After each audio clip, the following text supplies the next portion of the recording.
Madam President, as you and I both know, we're in the process of talking about spending bills, long overdue.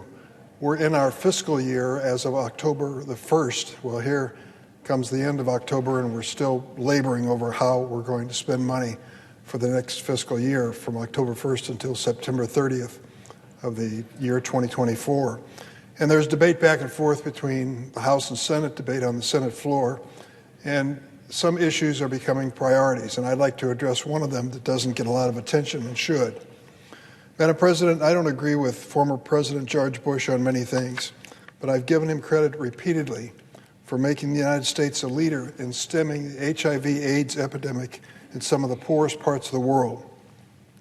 20 years ago, the program was called the President's Emergency Plan for AIDS Relief, PEPFAR. What Bono once said was, quote, the most eloquent expression of American values anyone can think of in recent times. You see, PEPFAR and its companion effort, the Global Fund to Fight AIDS, Tuberculosis, and Malaria, dramatically curtailed the AIDS epidemic that was ravaging the world. It has saved more than 25 million lives so far. Both of these programs provided retroviral drugs for those with AIDS, allowing them to live productive lives and prevent the spread of disease through childbirth. They have been so effective that some might have forgotten just how devastating AIDS was in certain parts of the world. At one point, it was killing more than 2 million people a year globally and leaving 14 million orphans in sub-Saharan Africa. In some of the most highly affected countries, life expectancy had dropped to 20 years. PEPFAR and the Global Fund dramatically improved outcomes for millions of people across the world.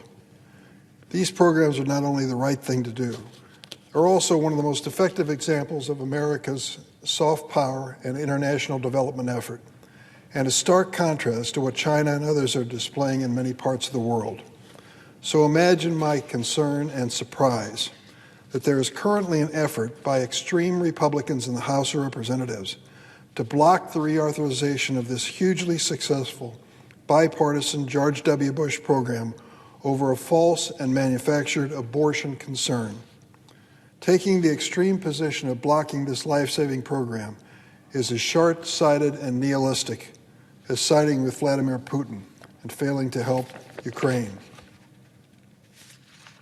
Madam President, just last week, the Bush Institute and a group of more than 30 retired ambassadors and foreign policy leaders urged Congress to swiftly reauthorize PEPFAR. They wrote, and I quote them, "Abandoning it abruptly now would send a bleak message suggesting we are no longer able to set aside our politics for the betterment of democratization in the world." With this, I agree completely. Right now, America's reputation on the global stage is being threatened by House Republicans' internal politics.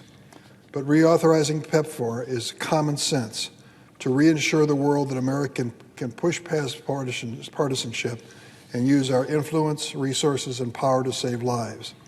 Some things are simply beyond politics. Former President Bush acknowledged this when he wrote in the Washington Post recently, "We are on the verge of ending the HIV/AIDS epidemic. To abandon our commitment now would forfeit 2 decades of unimaginable progress and rather further questions about the worth of America's words." I couldn't agree more, and I call on my Republican friends to help reauthorize this historic bipartisan life-saving effort without further delay.